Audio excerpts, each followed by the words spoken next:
কেউ একজন থাকে যাকে পুরোজনে আদর্শ মানা হয়, যার ভেতর নিজের প্রতিবিম্ব অনুচিন্তন দেখতে পাওয়া যায়, যাকে দেখলেই মন ভালো হয়ে যায়, যাকে দেখতে ভালো লাগে, যার কথা শুনতে ভালো লাগে, আবার তাকে দেখলেই মনের সকল জড়তা, ক্লান্তি, অবসাদ দূর হয়ে যায়, যার উপস্থিতিতে মাঝে মাঝে অক্সিজেন স্বল্পতা দেখা দিলেও সেটাতে দম বন্ধ হয়ে আসে না, বরং ভালো লাগে।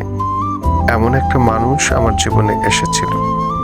তার সঙ্গে আমার সম্পর্কটা কি ভালোবাসার? না, তা নয়। প্রেম? আরে না, ওটাও তার সাথে যায় না। তবে একটু ঘুরিয়ে বলতে পারেন অনুষঙ্গ। জি হ্যাঁ, অনুষঙ্গ হতে পারে।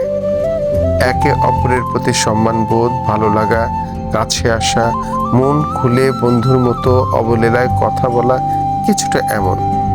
এই ধরুন, তাকে দেখলে ভালো লাগে, তার প্রশংসা করতে ভালো লাগে, তার সান্নিধ্যে থাকা, ইত্যাদি ইত্যাদি। তবে কেমন যেন মনে হয়, নিজে নিজে অনুভব করি প্রেম, ভালো লাগা, ভালোবাসা, অনুষঙ্গ, বন্ধুত্ব, প্রণয়, স্নেহ সবগুলোর এক জটিল কেমিস্ট্রি ছিল এই সম্পর্কটা, যার নাম জানি না।